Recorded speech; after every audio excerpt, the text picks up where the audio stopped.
Tombouctou, patrimoine de l'humanité depuis 1988, a survécu jusqu'à nos jours depuis sa fondation en 1100 par les nomades touaregs. Tombouctou, ses mosquées, dont celle de Sankoré et Djinguereber, qui datent des 14e et 15e siècles, ses mausolées soufis et ses manuscrits.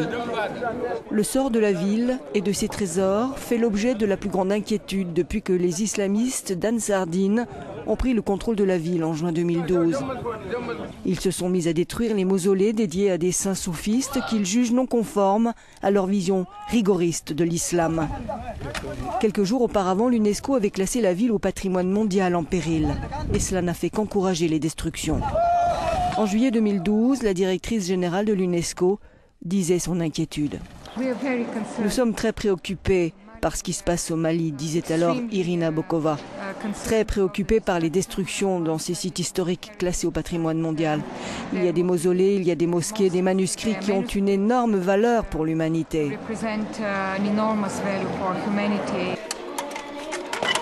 Les manuscrits de Tombouctou, chiffrés à près de 100 000, sont des trésors inestimables du patrimoine de l'humanité. Ils ont survécu jusqu'à nos jours, certains depuis la période pré-islamique, conservés au sein des familles depuis des générations. Ces documents, couvrant tous les domaines du savoir, de l'astrologie au droit, reflètent l'importance de Tombouctou au XIVe et XVe siècle, lorsqu'elle est une prospère cité caravanière à la lisière du Sahara, près du fleuve Niger. Capitale du savoir et de la culture, qui s'enrichit de voyage en voyage avec les allers et retours des caravanes. Dans le cas de nomades qui se déplacent, ils ont des bibliothèques ambulantes.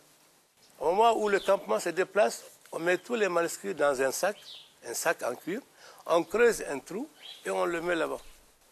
Les populations se déplacent. Au bout de 2 à 3 mois, ces populations reviennent.